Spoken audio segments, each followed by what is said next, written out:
All right, welcome back to Detroit Next. Joining me is mayoral candidate and lead senior pastor of Triumph Church, Solomon Kinloch Jr. Glad to be here, Thanks for Malachi. being here. Oh, Yeah. it's my honor. It's been a while. You actually, I think, the first candidate to come on our podcast when we got this started. Yeah, I was fortunate. And here we are now, I don't know, probably like 4 or 5 months Yes. later. What's been the process of campaigning in Detroit been like over the last year? Operating under the idea that the only vote you get is the one you ask for. And so that's what I've been doing over the last several months, making sure that we touch people so that they will understand that this is a partnership and this is a pilgrimage that we got to take together. I know that,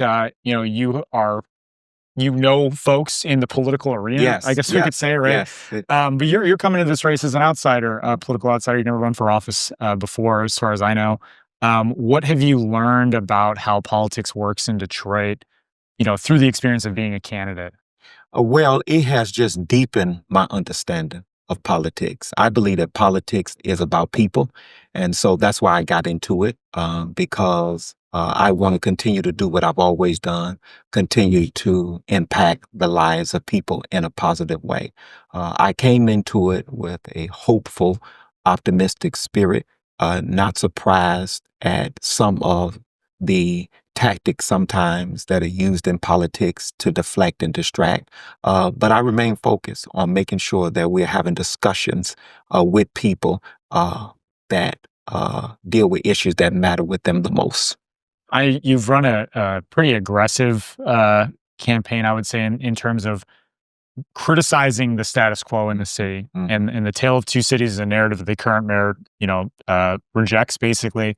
And in the last, month of this campaign, I think you've really sharpened your point on saying, the issues in the city have not gotten better fast enough. Yes. Through that, highlighting that, how is that, maybe affected with some of your relationships with folks who are in powerful positions? Yeah, Malachi, we are not suggesting that good things have not happened in the city of Detroit. What we're saying is that when you ask the citizens in this city, they're not good enough. Although we've come a long ways, we've made tremendous progress, but that progress has to be more inclusive so that people in the inner city can feel the renaissance and the revitalization that we say is taking place. It's not a Kinloch thing. It's a reality that when you look at the numbers, and we have to accept the data, that 51% of the children that live in this city live in poverty. Mm-hmm. I mean, more than half of the children that are reared and raised in Detroit are struggling with poverty and struggling with affordable housing and roof over their heads. And the crime rate, violent crime, is at an all-time high. When you look at just this past summer, the gun violence among youth, over 30%. I mean, those kind of things happening in our community are red flags that institutional policies and politicians, not all, but many have failed us. And at some point, we got to do something else. You said that during the debate as Yes. well, that crime is at an all-time high. Yes. Obviously, we've seen reductions in non-fatal shootings and homicides and carjackings and a number of other violent offenses. Statistically, I think we're still the number 2 or number 3 Yes, number 2. most violent city in the country. And when you look at per capita, this is not like a historical low necessarily, but those numbers have been trending down. So when you say crime's at an all-time high, like what do you mean there? Because it seems like the data, definitely supports that we have a long ways to go, but not necessarily that things are worse than they were. What I'm suggesting is that we can't do victory laps, because when you talk to people in the community, when I'm standing in my pulpit and I got to look in the faces of mothers and fathers who are burying their children too soon, that's not an opportunity because we got 1 less or 2 less or 3 less this week to take a victory lap. And before we start grading our own tests, we need to make sure that we get some objective evaluation. Numbers in our city and across this country, particularly when you start talking about crime and violence, has always been scrutinized. and it's been scrutinized because it's hard to accept the numbers when you're grading your own tests. That's why Congress has congressional hearings to bring in objective experts, and they bring in residents from the community, because you need the people to attest that the measures that you're taking are actually measuring up. And one of the things I think we could do a better job at here in the city is making sure that we take some objective look at whether or not all the work we're doing is good enough. And who should do that? You'd like to call in Congress to Well, take a look at that, the or who city, no, the should? city council. I'm talking Mhm. about holding city council hearings. We come from a long history of it. I've seen multiple presidents and incumbents sit there who assess whether or not, before we say this is working, take an opportunity to invite the citizens in continuously and invite others in to say, okay, how are we really doing in these areas? We've talked about this a few times before. Yes, So I just want to be clear, because I see a difference between saying that, you know, we shouldn't celebrate where the numbers are yes, at now and the yes, numbers are wrong. It sounds like you're yes. saying both of those things. The numbers are also incorrect in capturing the incidents that are Well, happening. I'm not saying that the police department or the leadership, because we have great men and women that work for the police department. I'm not saying the police department or the leadership is doing anything intentionally erroneous. What I'm saying is it's just hard to grade your own tests. And sometimes the way you look at it, two men stood, behind prison bars. One saw mud, other saw the star. It all depends on what perspective, what lens you're looking through. And what I'm saying is it's always good to have an objective perspective in order to weigh your perspective against. Okay. So where does that skepticism maybe come from then, in terms of the numbers being maybe not capturing the reality? It's not Kinloch. It's always been a discussion at the table. It's always been a discussion in the city. It's always been a discussion.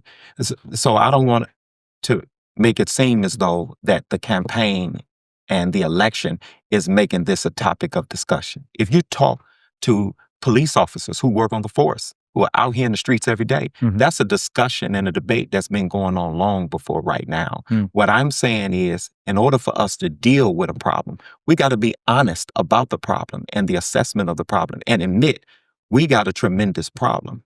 And have we done enough? Have we gone far enough? Because the real crux of this is poverty. Mhm. So you can't have a city and data where say poverty is going up and you say crime is going down. Anytime you have an increase in poverty, you already know systematically you're going to have an increase in crime. Mm. And so in order for us to really deal with the crime issue, we got to deal with the poverty issue. That's interesting. A few people online made this comparison after the debate that in other parts of the country, there have been like conservative politicians that have questioned the accuracy of crime data as a pretext Mhm. for, National Guard coming in, or Mhm. more kind of federal, and basically trying to say that you're trying to run more to the right on this Mhm. issue, and echoing some of that language. It, I would expect my opposition. At this point, I'm not surprised at anything that my opposition or opponents would say, because they've said everything they possibly could say. Anyone who's paid any attention, because I didn't just start community work. I've been doing community work all of my life. And particularly, I've been doing community work for the last 27 years. Mhm. Sometimes there are those who have a struggle believing that just because you're not fighting the fight that they want you to fight, or you're not doing the part of the wall, the section of the wall that they're doing, that you are not participating. But it don't just take one of us to do one thing. It takes all of us to do a multitudinous number of things in order to get things done. And I've been doing my part, and I've used every platform I have in order to make sure that I'm adding my contribution in a substantive and systematic way to enhance the lives of the people who live here. I caught a campaign ad on YouTube last night. Hmm. Should have probably been sleeping, but I was scrolling YouTube. And basically distilled your message down to saying, similar to what you just said there, poverty and crime are too high. Hmm. Neighborhoods are in disrepair, and Kinloch is going to actually do something about this, Hmm. instead of, putting headlines out there and celebrating. Yes, yes. Do you feel like the city is getting better or worse? I feel like the city is at a crossroad, a critical crossroad. Have we gotten better in some areas? Yes. I mean, we were in bankruptcy. We had financial oversight, and we still have oversight. And so I believe that we've come far financially. Have we seen sections of the city that have done well? Yes. Are there people in the city who have done well? Yes. My point and what the citizens of the city are saying is that it's just Malachi has not been inclusive enough. Mm. It could have been more inclusive enough to make people feel like, listen, we're not trying to tear you down or to bring you down. We just want to make sure that we got a ladder so that more people can get up. Yeah. When I talk to voters, I mean, I see a lot of people resonate with what you're saying, that, you know, you're right to point out the problems of the city are not fixed. But I also hear people say, well, let's not overturn the apple cart here in search of deeper progress. And there's some, I think, concern about changing leadership in a critical time. I mean, obviously, your opponent has been on the city council. It's a very different role than being the mayor. So I'm not saying people credit her entirely with like the growth of the city during Duggan's tenure, but I think there is a hesitancy to go in a different direction. And that's a lot of your pitch is saying, well, let's go in a different direction. Well, you know, what's funny to me is that my opponent is taking credit for what Duggan has done when many times she was against it. Tell me more about You that. know, when you start talking about, you know, business initiatives and things that came to the table, when you look at her voting record wasn't always pro-business. It was many times perceived as anti-business, or she would say it was because it was not inclusive enough. It wasn't until recent that her business votes started to change because she's running for mayor. What I'm suggesting is at this point, the city council is the legislative body. The city council creates ordinances. A city council creates departments. And so that's where the real check and balance of the government in the city of Detroit lies. The mayor administrates and he executes. And so anything that, you know, needs to happen in this city, if you sitting at the table and you see the numbers, that's your opportunity when a budget comes from the administration. That's checks and balances to leverage your influence in order to say, listen, we're not prioritizing the citizens enough. When you look at $1 billion of ARPA money that came in here, based on the city's data, 5% of it went to affordable housing. 5% of it went to neighborhoods. That's not Kinloch number. That's data. And so at the end of the day, how can we say we've done enough when the reality is we could have done more, particularly when you have the former president, Biden, said when the money was extended, that those dollars were given to eradicate poverty. And yet in the city of Detroit, poverty didn't go down, it went up. Yeah. So, and for folks who are wondering about the numbers on that, we dove into that a little bit with our post-debate coverage, so go on Bridge Detroit and check that out. It basically lines up to what you're saying there. There was a lot of controversy over how those categories of funding were decided. People at the time felt like Mayor Duggan didn't include enough public feedback around investments in affordable housing in particular. And yeah, I mean, this was money that was given to cities to help them recover from the pandemic. And that's the problem in so many instances. Yeah. People in this city don't feel like they're being taken into consideration. Even Outline, another publication, said that 58% of those individuals polled didn't believe that institutional politicians were taking their needs into consideration. We have to do a better job of making sure that citizens in this city don't feel like an afterthought, but they feel like when we're sitting at the table, that they are the primary thought. Because budgeting is about prioritization. And they need to feel like they are the top priority when we're budgeting. My question to you on ARPA dollars then would be, if you were mayor, not even on city council, if you were mayor when all this $827 million came into the city's coffers, how would you have directed those funds? Instead of saying we would have put X amount here, what kinds of strategies should we have funded to reverse? Well, you know, when you start talking about number one, you're talking about the reason the dollars were intended to eradicate poverty. So we would have looked at ways in order to intentionally use that money to eradicate poverty. When you start talking about, you know, opportunities in the city, we had food subsidies. We would have looked at long-term ways to rid the city of the food scarcity, particularly the lack of access to nutrition and nutrients in the community for the residents.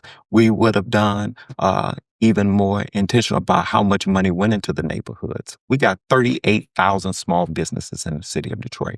How we could leverage those businesses in order to hire Detroiters and prioritize the tools that we have at our disposal and our discretion in order to make sure that those individuals that hire those individuals get incentives and tax credits. And those individuals that get hired get access to down payment assistance, get access to housing through the land bank. And so we could do more, and we could have done more in housing. We could have increased those percentages as it relates to a neighborhood and affordable housing, food deserts, education, all of the social ills that affect children. And so we would have put together a collaborative team. Instead of walking into the neighborhood saying to the citizens, this is what we think is best, we would have had better conversations to make sure that they were included so that it did move the needle and we could see the metrics. Part of the criticism, I guess I've been hearing from the Sheffield camp as well, and came up during the debate, is that you hadn't really been involved in city council or advocating for issues in Lansing. So it sounds like you disagree with that. How have you been involved in promoting policy solutions on these issues before the campaign? Well, one, it's interesting that my opponent want to act like I'm new to the table. Yeah. At the end of the day, when you don't have very many city councils that even ran for office without coming to Triumph Church. I don't know any other president besides this president that had not extended me invitations to even come to the city council table for invocation or for other reasons. As a matter of fact, there's a recording floating now where she's a part of a city council discussion celebrating me for all of the community work that I've done. There has not been a time that you didn't have governors other than Rick Snyder, but most governors since I've been pastoring have been to Triumph Church on multiple times that have shared with me in the service and rode with me to cars. Brenda Lawrence, past presidents have come. Right? I get that. Yeah. You did an invocation at city council? Is that Yes, right? I've done invocation at city council before this president. So for folks that don't know, invocation, before the meeting starts, usually they invite a member of a faith leader throughout the community. It's not always Christian, Catholic, Baptist church. Yeah, when they were taking over, when there was a fight over Cobo Hall going to an authority, that rally took place at Triumph Church. Yeah. Marathon criticism, that protest and rally took place at Triumph Church. So we can go back and talk about the long history that I and the church have played in politics. I just want to hear more about that though. So you beyond hosting political actions and politicians, have there been policy issues that you have advocated for, either at the city level or at the state level or Congress or beyond? I mean, are there certain bills that you've wanted to support? Are there something beyond just more concrete examples? When you talk about overtaxation, I was on the front line with that. I was a part of champion that we find ways to rectify and right the wrongs done to that. When you talked about the burden that is put on people that live in a home that's due to expire, pay as you stay legislation that's due to expire in 2026. We're continuing to champion that. We have fought alongside the unions against impediments that will seek to rob them of their ability to negotiate. And so wherever we find injustices, for years I sat on the Michigan chapter of the Southern Christian Leadership Conference. I partnered with Reverend Jackson and Rainbow Push. Social and political issues have never been new to me. It's a part of the thread that has woven together the fabric. I've never believed the first year I got to Triumph Church, one of my first speakers was Judge Mathis and, Dick Gregory and Kwaise Mfume, who was the president. I was a 24-year-old pastor. And one of my first guests was Kwaise Mfume, NAACP, because I've always believed that the church is positioned on the front line to fight against any inequities that come up. Yeah. You said that Triumph Church has done more for Detroit than anyone that Mary Sheffield knows. That she knows. You specifically said you've helped her father out too. So what's your relationship with Horace Sheffield and the family? Well, because we came up in an ecumenical community, the church that he used to be a part of and the church that he used to pastor, I frequent. I preached for him on many occasions. I made contributions and donations to initiatives and collaborative and partnerships that they were doing that I thought benefited the community. Whenever I saw political strategies or initiatives that benefited residents, I partnered in that. There were times along the way we disagreed on, strategies and partnerships and initiatives. And as I saw things moving toward more privatization than in public interest, that's where we part ways. You've said you're the only CEO in this race as being senior. Yes. So what have you learned as being the head of that organization, being at the top of the spiritual beltway? What skills did you pick up that will translate to the mayor's office? Well, Malachi, you know this. Being a leader, you don't just make choices. I tell my son sometimes in the house, I say, you get to make a choice. I got to make decisions. Because when you got to make decisions, you got to bear the burden of them all. And being a senior pastor, being the chief executive officer of an institution like Triumph Church, I was responsible for the growth of it and the development of it. The development, not just of building and facility, but of people.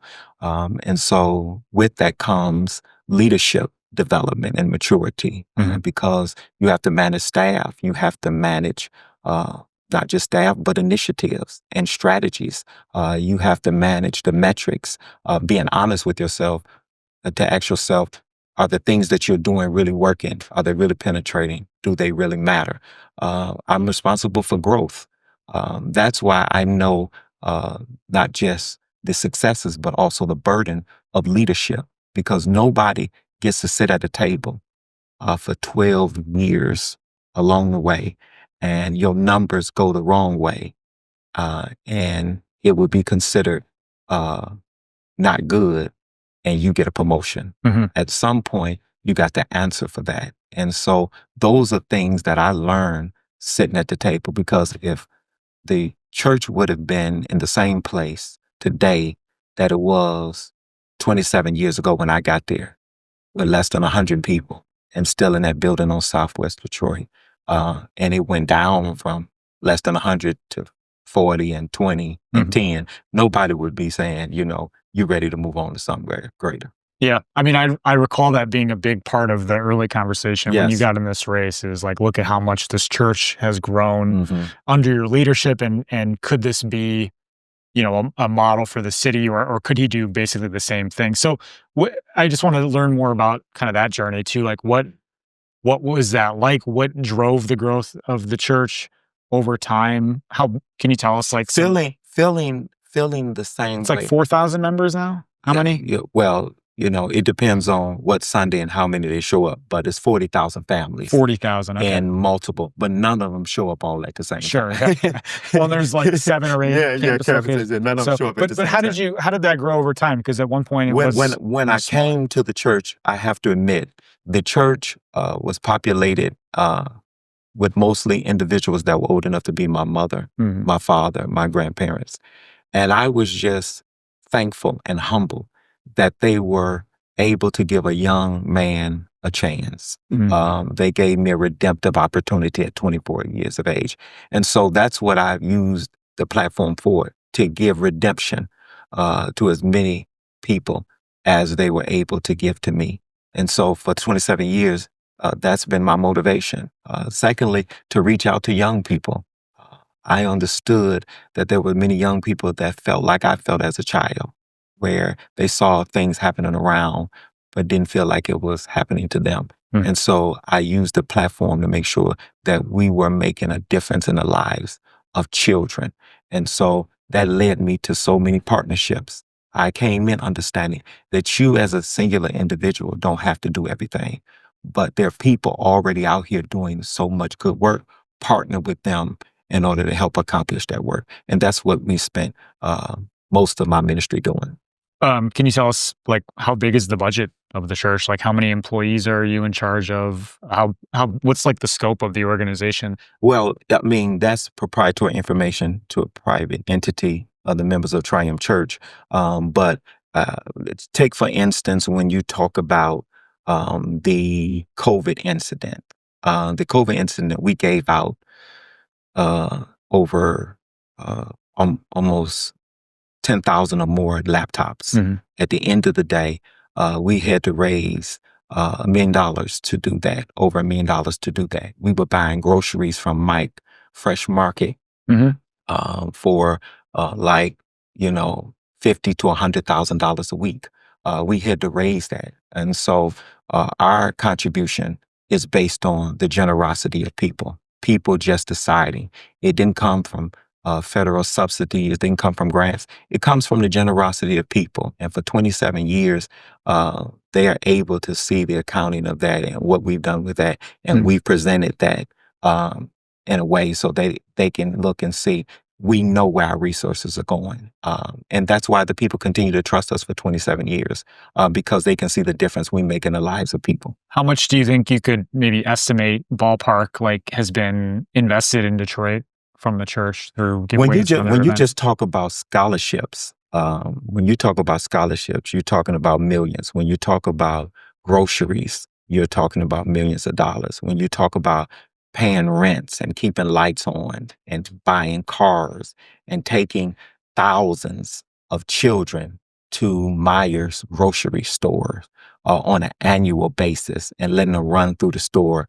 When you talk about the partnerships that we've done collaborating. When you talk about instances like when we were at Cass Technical High School and we were renting that space and facility for a while, we went across the street to Mariners Inn, which Jenkins, the former mayoral candidate, Mhm. was director over there at that Yeah. time. Yep. And we partnered with them and gave men clothing and haircuts and stipend and food to help us set up and tear down. Uh, we partnered with Ball Mhm. to give people access to resources. And so when you look at it, is insurmountable. We believe that anything that we have received should be designated to help the people. And that's just what we do. Some people know the cost of something, but they don't really know the value of it. And we know the value of doing everything we can to help every life.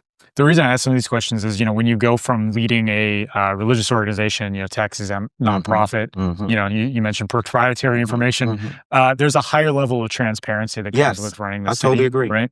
Um, and And that becomes a good point, Malachi, and I'm glad you brought that point up because everything I've done, I did it as a private citizen. I did it without anyone asking me to and without me being forced to. When I came into pastoring, no one said to me that I had to do any of these things because there are a lot of institutions, ecclesiastical ones, that don't do none of that. Mhm. Um, and so when you look at what we've done, I did that voluntarily. I was not elected to do that. I was not given a $3 billion budget Mhm. in order to do that. I did it because whenever you have been blessed, you utilize those blessings to be a blessing to as many people as you can. What I am suggesting is that principle needs to come back to politics. When people elect you and put you in office, they put you in office not to meet greed, but to meet needs. Mhm. And we have to continue to put people back at the table who are going to be fiscally responsible, but at the same time is going to make sure that we're using the dollars for the benefit of not just a few and some. And that's the argument that's going on in the city. That's why I stepped into it Mm. because I'm hearing the need of the people saying is not being built as a city that's inclusive of all. Yeah. If you were just to kind of continue my thread there, Yes. if you were running a like a business or something, like Yes. say you're running like a axle manufacturing business or Mhm. something, and you're running for mayor, we would go and we'd look at the business and we say, all right, what's the financial health? How what kinds of investments they've made. So I'm trying to do kind of a similar thing with the church, and if you could help us kind of understand more about like what is the financial Yeah. health right now of the church? Do you consider it a successful, like fiscally successful Yeah. organization right now? Like, When you understand the intent, I mean, one of the things, Malachi, that I always want to level the playing field is when you look at the current mayor, when you look at the previous mayor, um, when the previous mayor, Dave Bean, ran, that he owned a business. mhm, And so at the end of the day, business had ups and downs, bankruptcy and other things. And at the end of the day, they understood that was the journey of his business, and he was elected mayor. When Mike Duggan came in, there was a debate between Mike Duggan and Benny Napoleon. And Mike Duggan said, we did this and we did this. And Benny came back and said, wait a minute, you got $50 million from the governor and you got paid $30 million in fine. There was not a level of scrutiny in those campaigns. When you come to this campaign, because we're at a crossroad, I think, there's nothing wrong with scrutiny, and scrutiny should be expected. But one of the things I think should happen is that there should be equal distribution for all candidates. And I believe that at times that has not been. Has there been scrutiny of Solomon Kinloch? Yes, from the week after I got into the campaign. yeah, But where's the scrutiny for the opponent? yeah. I mean, Their we had fiscal, her on, and I think you know. we asked her some tough questions Well, about some of the I'm not talking ethics. about you. I'm just talking about the Yeah, overall, I hear you. their personal finance, their personal, Mhm. domestic Do issues. you feel like you haven't been given a fair shake in this race? Absolutely. And, I wouldn't say not from everyone in media, and particularly not in times where it feels as though that there are moments where certain sects want to be the PR defense attorney Hmm. and marketing firm for the Take, because of like what you said earlier. We don't want to upset the apple cart. Things ain't that bad, but many people in this city, the majority of people in this city that are in poverty, got to admit that it's not working for them. mhm. And something has got to be done. Do we need to take away everybody's chair from the table? No. But do we need to add some more chairs to the table? That's all we're saying, Malachi. We just got to add some more chairs to the table to make this thing more inclusive. Yeah. I mean, there has definitely been a certain momentum that has moved toward Mary Sheffield from, when you look at like the kinds of endorsements that she's received and the money that's come in. So I hear what you're saying. And maybe you would find an example of this too. I mean, we're talking on the 23rd of October. Mm-hmm. So about a week and a half before people will be voting. And there was a poll that came out yesterday showing Sheffield with a 51 point lead, if my notes are right. I know they'll say the only poll that matters is the one on election day, right? I'm just telling you, based on my community. Yeah. I've never been polled in my life. Yeah, I haven't either. And most people that I talk to Yeah. in this community have never been polled. When you start talking about a poll of 500 people, that's a poll of 500 people that the pollster decided to choose. Right. The people that live in this community, I guess we got to ask this question.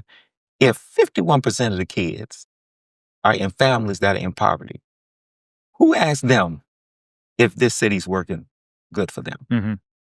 It just depends on who you're talking to. I'll be honest with you, I'm less interested in the poll. Yeah, I'm yeah. more using that as a way to Yeah. say there's a possibility you might not win. Yeah. If that's the case, and given the way that you have, overturned the apple cart for folks who are in positions of power, do you feel that you'll be able to work with Mary if she were to win? Do you feel like you'd be able to work with, people in the city to address? I have always worked because I learned what Dr. King taught us, that you can disagree without being violently and verbally disagreeable. And so my own religious conditioning makes me receptive to having conversations and building coalition wherever I can. My hope is that all of us at the table, because I don't believe I've turned over the apple cart with many of the people that I've worked with over the years in this city. Yeah. And continue to work with me and continue to talk with me. The only offense I really take is the personal attacks that have come from my opposition, who throw rocks and hide their hand and who act like they ain't got nothing to do with it. When you attack my my wife, when you attack my son, when you attack my brother, when you attack my church, my ministry, my long history of using my platform to help people, when you even got people digging through, my son who ain't lived long enough to really have done anything. Those kind of things mean that you are doing stuff that make relationships ruptured when you can't prepare. But I follow the model of the founder of my faith, that I can forgive because I've been forgiven. Let's talk some more about things that you want to do then. Yes, You want to convene philanthropies to work with yes, yes. your All for organization. of philanthropy. You've been working with some already. I mean, we were talking Yes, about some of the work that the church has done in partnership with yes. philanthropies. What do you really see their role as? Because I've talked to a handful of funders and people in the nonprofit space. They're worried about their own capacity to step in and fund things. Are there specific areas where they could really step in? You've talked about there being money left on the table.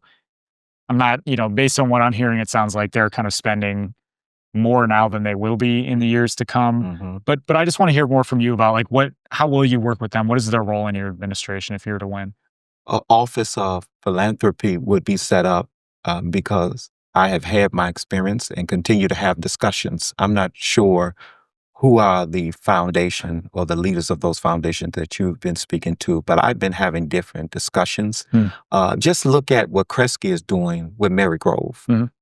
That's $180 million, almost a $200 million investment or more that they're investing, and not just in the campus, in the surrounding neighborhood. Yeah.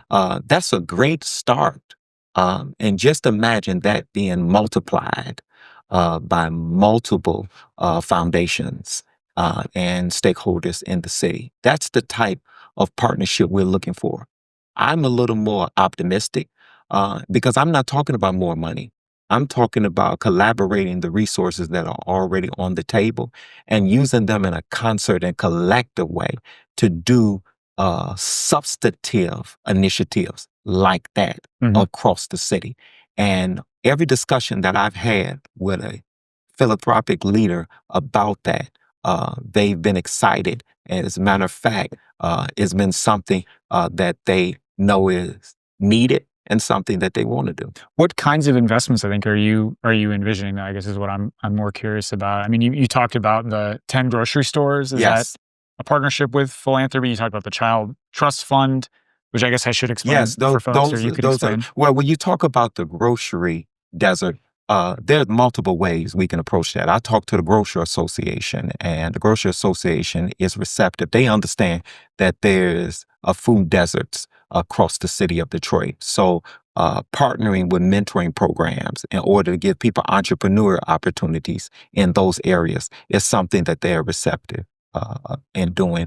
The other way is we got to look at how to increase the food sovereignty network in the city of Detroit. Look at the food op on Woodward, but Mhm. we got to increase the ability to be able to grow fresh produce and vegetables and things of that nature.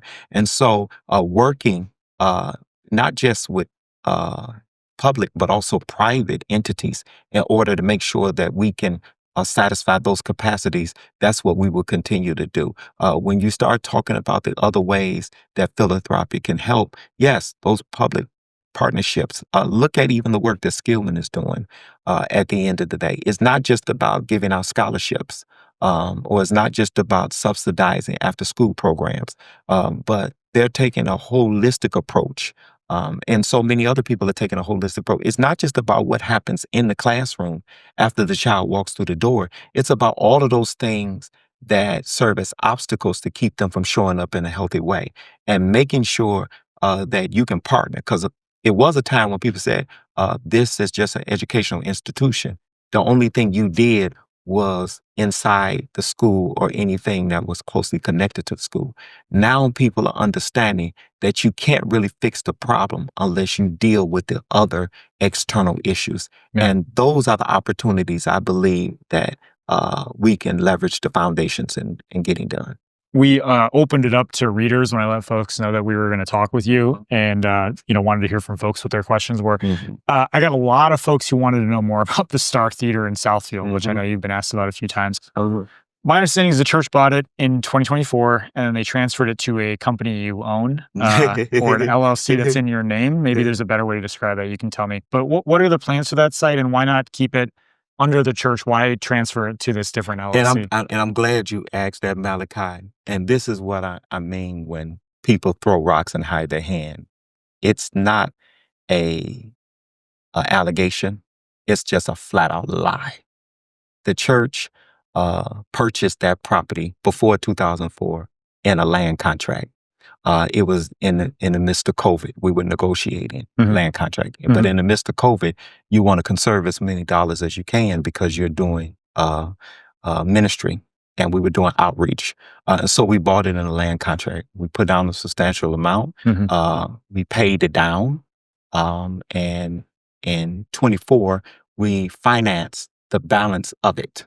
Okay. And while we were entertaining what to do with it because we were receiving development offers of partnership, we created a holding company for liability purposes, so that whether it was doing construction or whether we were holding on to property and not using it, because right now it's not inhabited. Yeah. We're not using the property. And so we created a holding company that is wholly owned by the church. For someone to say, just because I'm the resident agent and I am the person that's responsible for the state filings, at the end of the day, it does not say that Triumph Church, that Solomon Kinloch owns anything. I don't singularity own anything or have any ownership in the church. That is miscommunication. And the plan for the theater changed, because when we initially bought it, it was initially bought to entertain, to be an additional campus, like we have campuses. Well, during that time, construction and renovation was $100 to $200. Then COVID hit. Now, now you're talking about $400 to $500. So you're talking about something that could have been 30 to 40 million, now could be over 100 million at the end of the day, depending on how you use it. And so right now, we are entertaining. Currently, I have about 4 or 5 development offers on that particular site. It was under contract for a development that did not come through, but we had so many backup offers that we are studying entertaining, that any liability associated with that will be covered. So you expect maybe then to sell that property to one of the developers, or partner in some type of development. Okay. We're still open and entertaining. We have many offers to pursue. Some of the concern, but the church, but that was pre campaigning and anything. For sure. I hear what you're saying. That in no one. I'd seen back to, I think, 2021, there was conversations about the church being interested in that property. So I think part of the concern people had about it, if I'm understanding them correctly, was that if you were to walk away from Triumph Church, like on paper, your name is on that LLC, so maybe you'd be able to walk away with that property as well. No, you're saying this is 100% a church project. That's 100%. There's no property of Triumph Church that Triumph Church owns that belongs to me and I personally benefit from. That's a flat out lie. What would you like? I mean, sounds like you're having conversations. What would you like to see happen with that site? Like, what would your ideal vision of? Continue to do what we're doing right now, to use it in a way that serves not only the members, but the community. Because however we use it, that's how we do all of our facilities.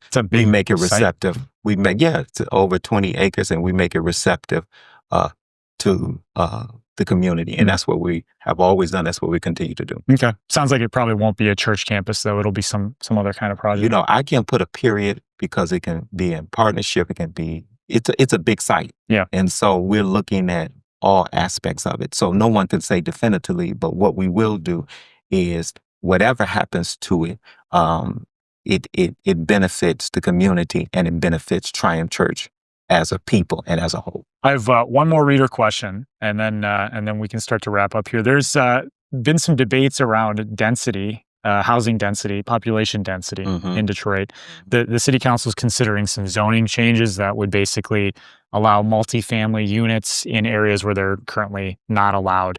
And so what I'm kind of picking up in places I'm going, conversations I'm having with people, some residents really want more neighbors in depopulated areas. They want to see those areas kind of come back. Yes. But there's also concern about the negative impacts, when it comes to gentrification and driving up prices, and even just um, you know, putting too many people in an area compared to what folks are used to, like the traffic impacts and stuff like that. So there's kind of a debate around like where in the city should we add density? Is it always a good thing? And some folks wanted to know just your philosophy on population density and how to make that happen. Are you putting together a transition team though, or are you starting to get Yes. ready for? Yeah. Well, I mean, at the end of the day, we know that a transition team, from my perspective, when we look at Dennis Archer's and administrations before, it was mostly corporate. Mhm. Mine would be diverse. You would have labor, you would have philanthropy, you would have, civic workers, and make it more diverse. I mean, even that's one of the concerns that the foundation community had, that it wouldn't all just be Mm. um, corporate and capitalist, that you would make sure it's a diverse group of people who make sure that the leadership represents the constituency. And I've been blessed to meet some wonderful people in business across the town. It may come off sometimes from the opposition like, he has not been here. But Mm. thank God for social media and recordings and pictures, because all of that says, oh, that's not what you said a year ago. Yeah, right. He was Michigan of the Year. We were giving him awards at City Council. He got the key to the city. And then all of a sudden now, because we get into politics, all of that has changed. And that's why I believe, out of all the people that ran in the race, uh, why the citizens, despite everything, despite all of those assaults, continue to look past it, because they know who I am, because they know who I've been. Mhm. And I've always used my influences to help the people, and they can see past the noise. When you from this area, you know the noise. It come with it, and they wondering why, for the Michigan leadership, you know, programs, why young people don't want to get involved, because they'll see somebody like me that has been doing good and step into it, and you come under this fire. We expect scrutiny. That's not what we're talking about. Mhm. But we also see a difference of treatment and how you treat some and then how you treat others. That others can have clouds about stuff that they've done in public life, and we don't even raise the question. Yeah. But then stuff that's personal and private, that people like, coming up with something from 33 years ago that I've been apologizing for 33 years. My whole life has been an apology, making up Mm. for the mistakes of youth. Yeah. That's why I've used it to give a second chance to individuals who've been incarcerated, by giving jobs and other opportunities and resources to help, because I understand what that looks like and feel like when people just feel like one mistake, the worst day of your life, ought to be the sum of your life. And all of our lives are determined by not the worst day, but the best days, you know. And so, it's great being with you, man. I appreciate your spirit and your candor. Well, one way or another, it sounds like you're not going anywhere after Yeah, November 4th. no, So no, no. I love Detroit. I love the people of Detroit. That's why when people raise that question, like, are you a Detroiter? Are you serious? All of my energies and efforts, all of my life have been poured into Detroit. I have not poured any energy or effort into no place like I've done into the people of this city. Well, I believe that it should not be a me administration. It should be a we administration. And many times the reason that you have the frustration among the community is because they're never considered and partnered in the conversation. Mhm. As mayor, I would be a community mayor, like I've been a community pastor. And one of the things that we will do as we reimagine what the city would look like, we will hold those community conversations, so that we can have community input as to how and what they would like to see in their community. We got more than 130 square miles in the city of Detroit. We got plenty of room. We understand that we have to be considerate about the allocation of services and what those services would cost to sustain those communities, to put in the infrastructure in order to even use those communities for new development. But those are conversations that we would have in partnership with the community. I would not be a mayor to unilaterally make that decision. Yeah. Well, maybe this is an example of that. Then, as through your work at the church, in the expansion and selecting new campus sites. Yes. How were those decisions made? I mean, what did you look for something in particular when it came time to Yes. acquire those sites? And what we looked at, and those are leadership qualities. Exactly. We looked at areas where our members were coming from. And we understood that whenever people have to drive more than 30 minutes to get to a location, that they become sporadic in their church attendance. It's inconsistent. And so it was easier for me to just get in a car and go to them than for them to come to me. And so that's kind of how we got there. And when you look at where the city is, as a people, we want to continue to build. We want to continue to attract. We want to continue to grow. Just inspiring our small businesses to hire people. I mean, if we gave incentive in those 38,000 jobs, that's one of the larger job growths that we'll see in a long time. If we incentivized those individuals to not just work in the city, but live in the city, that's an increase in revenue. That's increase in property taxes, and so many other ways that they can patronize and benefit the community. And so we would look at that in partnership in order to figure out, do we just continue to pile people in one place? But I believe that we can continue to grow like we've seen development in the past. It started in downtown and it continued to span. What we would do is just make sure it start working the other way so that we can meet and find a common ground in the middle. You are a busy man, and you've given us a lot of your time today. And if I don't keep you on schedule, I think your team's going to get mad. No, I appreciate it, Malachi. I enjoyed talking to you. Thank you so much for being here. I really Thank you appreciate for having it. genuine, honest conversation. Would you like to give a final pitch to voters here? What's your last message for them?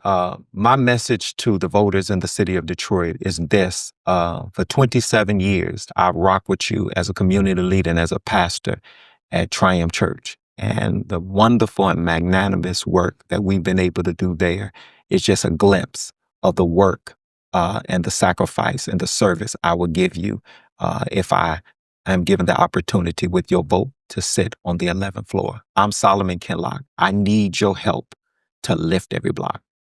All right, ladies and gentlemen, the election is November 4th. Make sure you go vote.